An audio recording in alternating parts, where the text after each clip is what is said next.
So you installed your shiny new Linux desktop, and you've heard from other people that Linux is very secure, and you think you're now secure.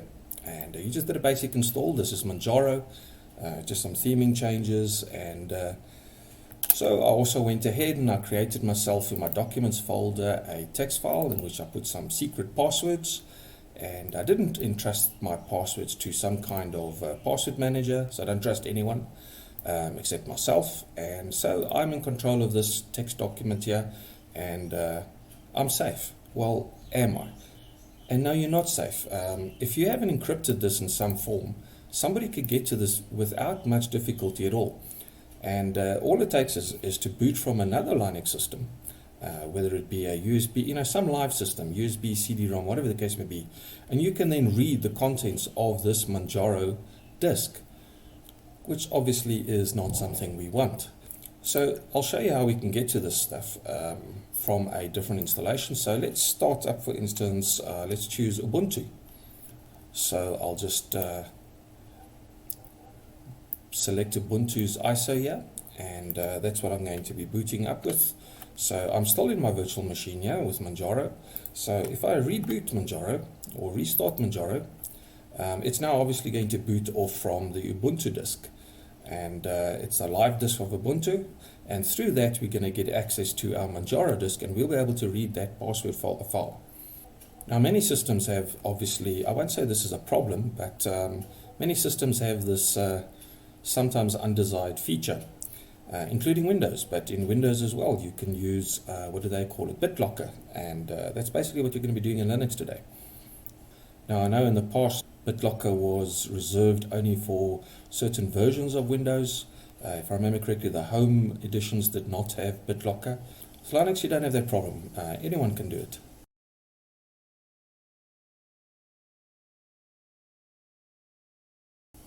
Alright, and the Ubuntu live disk is booted up, and we select here try Ubuntu, and Ubuntu has now booted. And if we open up a terminal,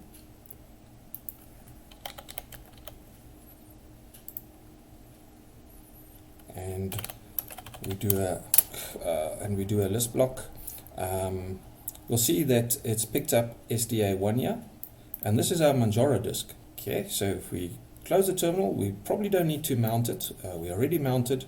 So if we come over to files and we go to other locations and we select dev SDA1, which in this particular case is SDA1, you might have a different particular device that is detected.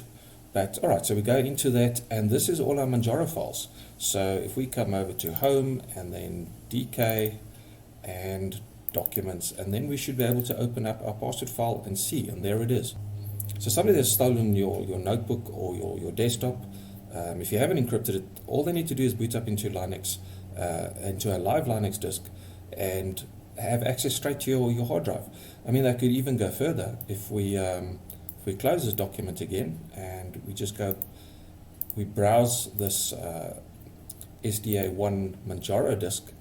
If we come over to Etsy and we come over to password, alright, and they can open this password file as well of ours, and they don't see the passwords, but they can see usernames and so forth and what's registered on the system, and that's already half the battle won.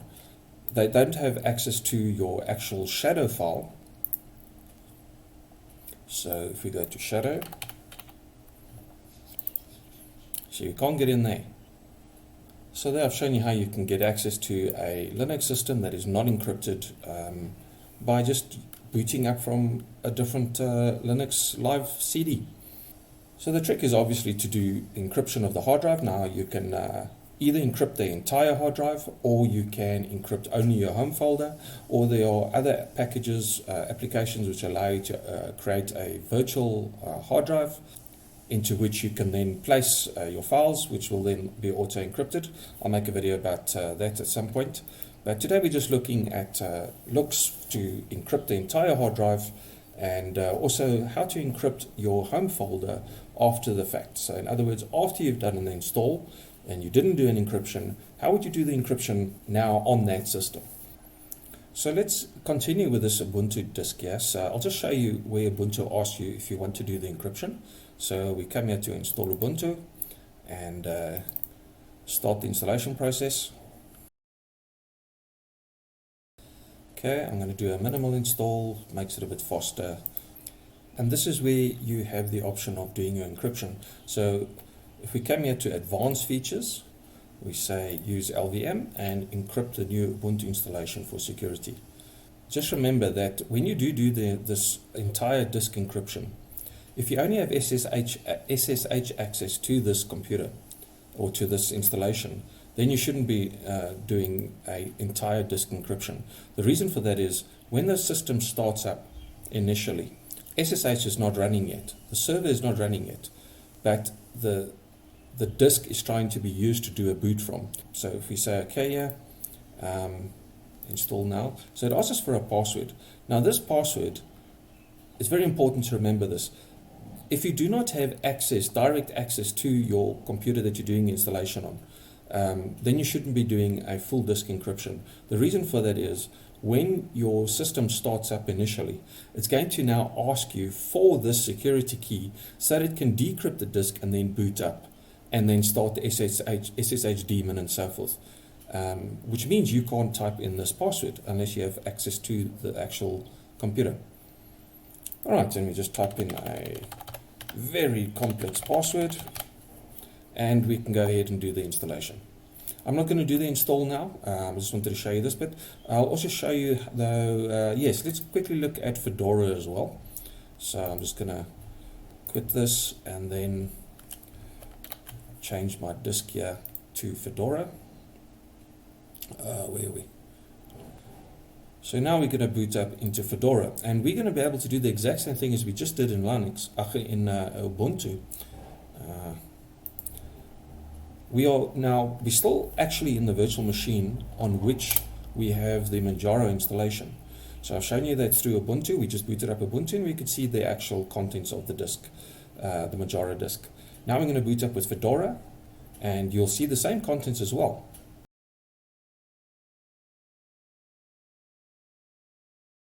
Alright, and then we're starting up with the installation of Fedora. So if I say install to a hard drive, we could say try now, and I could show you we could get to the Manjaro hard drive. But let's say we want to install a Fedora. Click again on install here. Let's start the installation process. Now here when we get to the installation destination, this is where we can start specifying our encryption. So our 10 gig drive has been selected. This is where Manjaro is currently installed, so we would be overwriting it if we do the installation now. So we can come over here, for instance, to custom, and we say done. If you look down here, it says here, automatically created mount points can be encrypted by default. And then you can select here, encrypt my data. And then you can go ahead and do the installation, and it'll encrypt the hard drive for you. So let me break out of here and reinstall Manjaro, but this time I'm going to encrypt the hard drive. And then I'll show you what it looks like when we try and get to that hard drive again, the way that we've just been doing it by booting from live disks. So the installation procedure of Manjaro has started here. Alright, and since we're going to be installing to our existing Manjaro virtual disk, I'm going to be saying erase disk, but you'll see here on replace a partition it says here encrypt system. On erase disk, if I select that, it also says encrypt system. So I select encrypt system here, and then it asks me for my password to decrypt the entire device when it boots up, and we can now say next, and it's a normal installation procedure from this point on. Alright, so when Manjaro now restarts after the installation, you'll see here it asks for a passphrase. So this is the point where it's busy decrypting the actual drive. So we type in our Uber secret password and get in, and it's decrypting the disk and it's starting its normal boot process. And if I now go ahead and on my fresh installation, I once again create a secret file. Let's call it, I think it used to be called secret passwords or something. I'll just type in something there. And so the trick is to see, so it's a whole lot of ones inside there. Can we now see this file by booting up again from a live Linux CD. Alright, so I've set up the virtual machine to now boot up into Ubuntu again. And remember, we say try Ubuntu, we don't actually do the installation. And let's go and open our terminal again, and let's see what we see. So we've picked up SDA1, okay? It sees that it's 10 gigs, but there's more to it than just that. So let's go to Files again, and Other Locations, and here's our SDA1 drive again, but you'll notice here it's got a little lock sign there. So it means it can't get to it. So now it's going to ask us again for that password. So you need to know what the password is. Now, of course, I know my own password, so I can do an unlock and then I can get in. But as a normal, as a thief, they still need to get your password. So it doesn't really help them all that much, and it's very strongly encrypted. So if we come and look again at Home, DK and Documents, and now we can get to it again, and there's our ones. But we had to do the decryption first. So if you do a LUKS encryption of your hard drive, you are pretty safe if someone steals your stuff. Safe in the sense that they don't have access to your stuff, but you've still lost your stuff. So now the question is, what do you do if you already have an installation and you want to encrypt your home folder? So what I'm going to do is I'm going to start from scratch again. I will install Ubuntu and without any disk encryption, and then we're going to encrypt our home directory.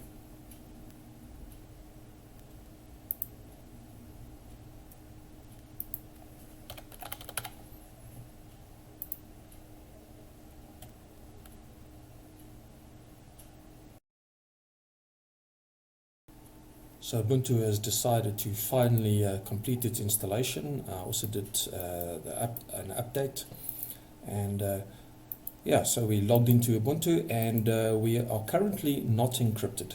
So this is what we want to do next, is to see how can we encrypt our home directory. So first thing we need to do is to install a particular package.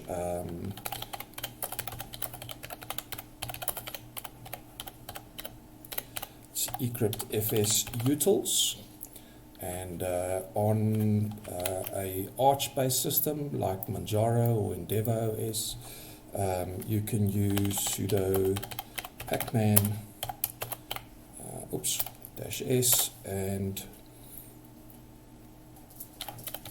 alright, and that will install it for you on a Arch system. Okay, but we are on Ubuntu, so this install should work for Mint, Pop OS, and probably even Debian itself. Alright, so we'll do the installation of that. Mine was already installed. So the next thing we need to do is to create a new temporary user, and the reason for that is the user that my current user, alright, is the one that I want to have an encrypted home drive for. Home directory for. Now, I don't want to be logged in as this user when I encrypt their home directory. I want to be a different user that has sudo privileges as well. So I need to create a new temporary user now. So we'll just call him sudo, let's say temp, add user. And I'm going to say -m so they get a home folder and so forth. And so we can log in with them as well. And so that'll create, what did I do wrong here? It's user add, not add user. Yeah, there we go. Alright, so now we've created temp user, and temp user currently does not have a password either, so we need to give temp user a password. So we'll just run that, and let's create them a temporary password here. Alright, so we should now be able to switch user to temp user.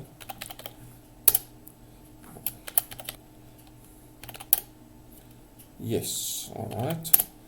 And alright, so if we exit from that user, and now we want to completely log out our current user, because like I said, we don't want to be logged in with our current user when we actually, oh, we did not do the sudo. I forgot about that. So let's just say sudo usermod, oops,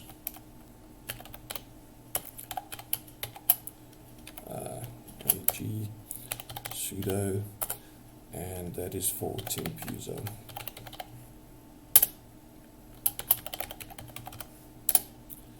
Alright, so our temporary user has now got sudo privileges. Okay, and now we log out our current user, and then we go ahead and we log in as our new temporary user.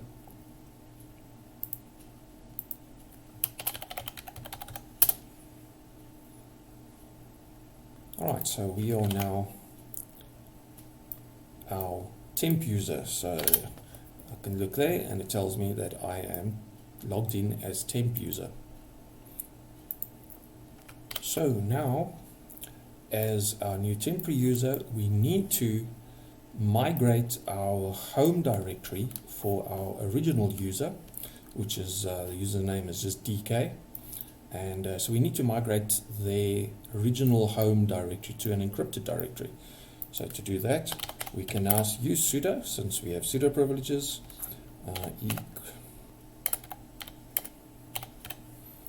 Okay.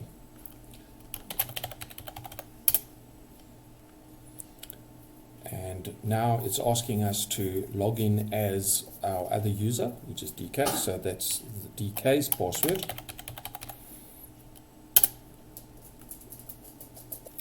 All right, and what does it tell us? Maybe make this a little bit bigger.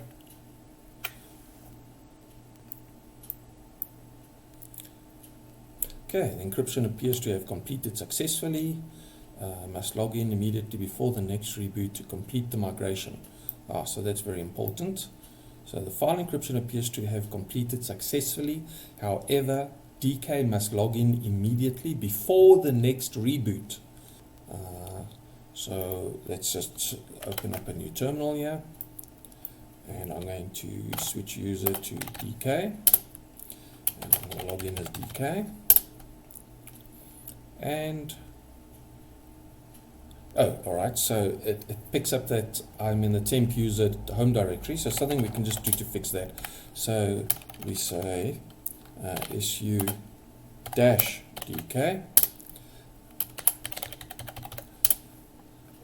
and then that'll open up into DK's home directory.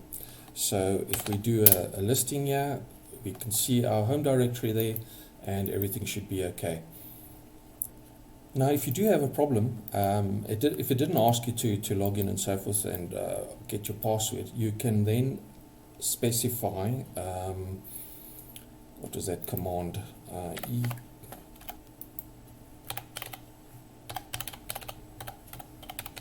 Alright, you can run that command, and then you should be able to set up your passphrase. But let's not do that. Let's just see if everything is okay here. And so I'm going to close all of this. And then what you must do at this point now is to do a reboot of your system.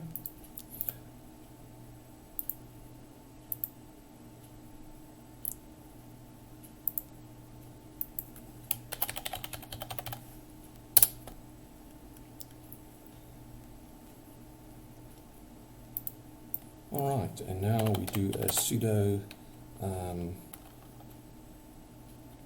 del user -r, and that will be temp user.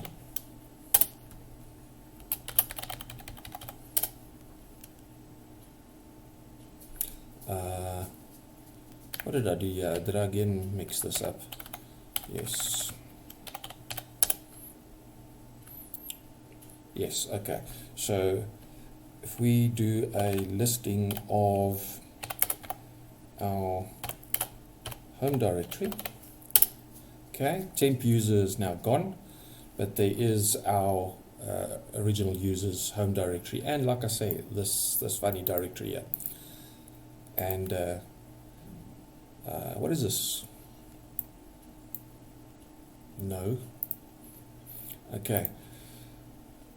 So now the thing is, I'm going to show you that we will not be able to access this directory if we boot up again from a live CD. So the easiest thing is just to prove my point is just to change into the documents directory, and I don't think we've got anything at the moment, no, so let's just wonder if Nano is installed.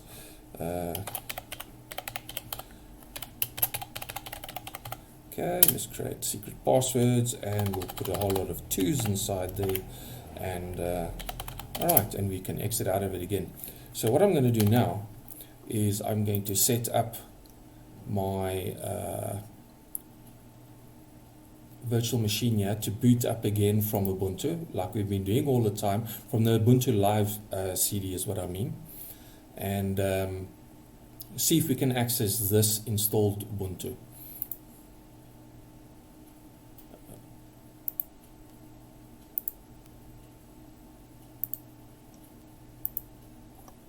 Alright, so we've booted up the live CD and we go to try Ubuntu.